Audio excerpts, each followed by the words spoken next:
आजकल जितने भी फ़ोन्स आ रहे हैं उनमें आपको 6 GB रैम देखने को मिलती है, 8 GB, 12 GB, यहाँ तक कि 16 GB रैम भी।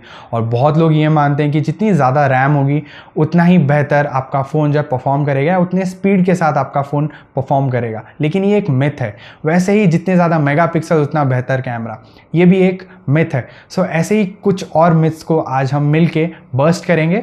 क्या हाल है दोस्तों, मेरा नाम ADP, you guys are watching review शिव्यू and I hope you guys are doing absolutely fine in this quarantine. So without any further ado, let's just dive into the video.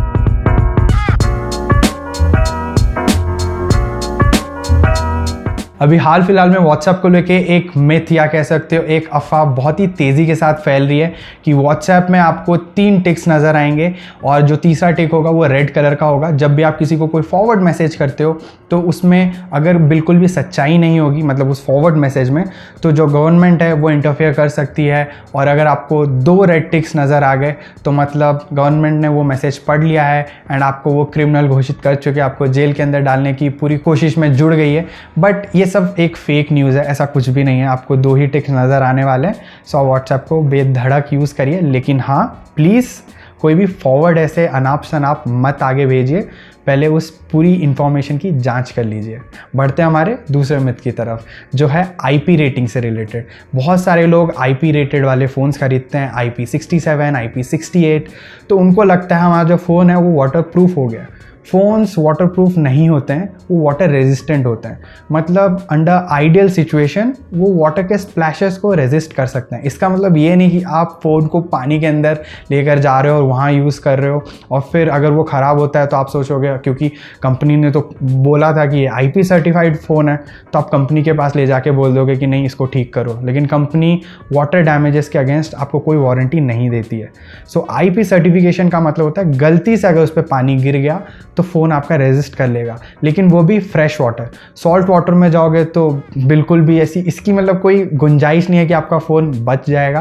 मतलब chances are very very high कि आपका phone ख़राब हो जाएगा। कीचड़ में डाल रहे हो या उस पर सोडा गिरा रहे हो, चाय कॉफ़ी गिरा रहे हो, तो चांसेस आर देयर कि आपका जो फ़ोन है वो ख़राब हो जाएगा। हमारा जो तीसरा मिथ है वो ये कि जब भी आप रिसाइकल बिन को कम्प्लीटली एम्प्टी कर देते हो तो जो फाइल्स रिसाइकल बिन के अंदर थी वो भी हमेशा के लिए डिलीट हो जाती हैं। ऐसा नहीं होता।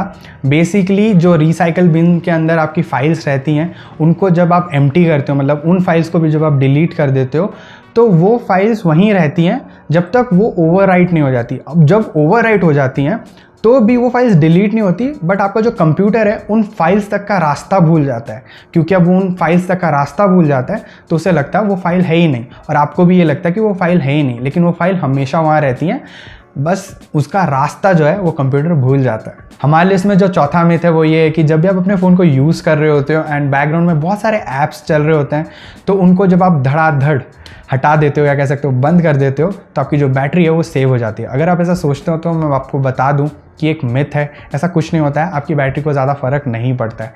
सो आप बैकग्राउंड में ऐप्स रखिए और चलाइए, क्योंकि जो एल्गोरिदम है फ़ोन का वो इतना ज़्यादा स्ट्रॉन्ग होता है कि उसको पहले से ही पता होता है कि कौन से ऐप को उसको बंद करना है, तो ज़रूरत पड़ने पे वो उन ऐप्स को अपने आप ही बंद कर देता है। सो आप चिल मारो और बैकग्राउंड में ऐप्स को चलने दो। उससे बल्कि होगा ये कि बैटरी पे कम इफेक्ट पड़ेगा, क्योंकि बार बार उसको बंद नहीं करना पड़ेगा और बार बार उसको खोलना नहीं पड़ेगा। हमारे लिस्ट में जो 5वां मिथ है, आई डोंट नो ये बहुत पॉपुलर है या नहीं, बट काफ़ी सारे लोगों को इसके बारे में कन्फ्यूजन होता है। इवन मेरे फ्रेंड सर्कल में भी काफ़ी लोग हैं जिनको कन्फ्यूजन होता है।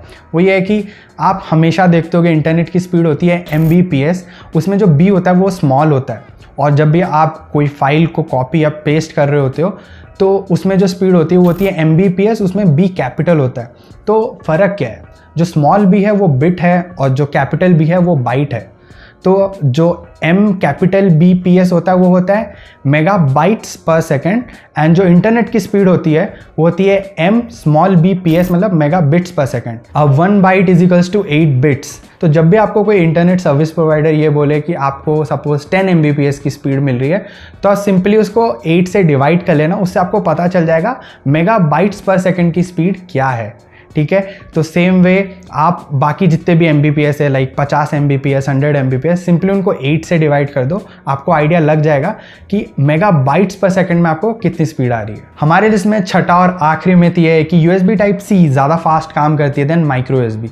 इसमें हमेशा सच्चाई नहीं रहती है। फॉर एग्जाम्पल जब ओप्पो का वूक चार्जिंग लॉन्च हुआ था तब वो माइक्रो USB पोर्ट यूज़ कर रहा था और ना कि टाइप सी। एक्चुअली जो स्पीड है वो डिटरमाइन होती है कि USB वर्जन कौन सा है, या तो वो वर्जन 3 है या तो वर्जन 2 है। बेस्ट एग्जांपल अगर मैं आपको दूं तो Realme का X2 Pro जब लॉन्च हुआ था तो उसमें टाइप सी चार्जर था, लेकिन जो USB का वर्जन था वो था 2।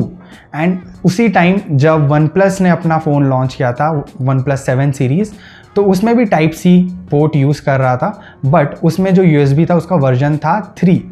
तो जब ये वर्जन वैरी करता है तो स्पीड वैरी करता है। माइक्रो USB के होने से या टाइप सी के होने से स्पीड में कुछ ज़्यादा फ़र्क नहीं पड़ता है, मैं तो कहूँगा बिल्कुल भी फ़र्क नहीं पड़ता है। It all depends on USB type कौन सा है, मतलब USB का वर्जन कौन सा है, USB 3, USB 2, USB 1 वगैरह वगैरह। तो दोस्तों ये थे कुछ मिथ्स जो आज हमने मिलकर बस्ट किए। आई होप आप लोगों को वीडियो पसंद आई होगी। अगर आप लोगों को भी और कुछ मिथ्स के बारे में पता है तो प्लीज़ कमेंट करना बिल्कुल ना भूलें। एंड अगर आपका कोई सवाल या सुझाव है तो भी ज़रूर कमेंट करें। अगर आप लोगों को वीडियो पसंद आई तो प्लीज़ लाइक ज़रूर कर देना, शेयर ज़रूर कर देना। एंड अगर आप पहली बार चैनल पर विजिट कर रहे हो तो सब्सक्राइब किए बिना कहीं मत जाना, क्योंकि मैं ऐसे ही कॉन्टेंट के साथ आता रहता हूँ। सो मैं मिलता हूँ आपको अगले वीडियो में। Until then, over and out.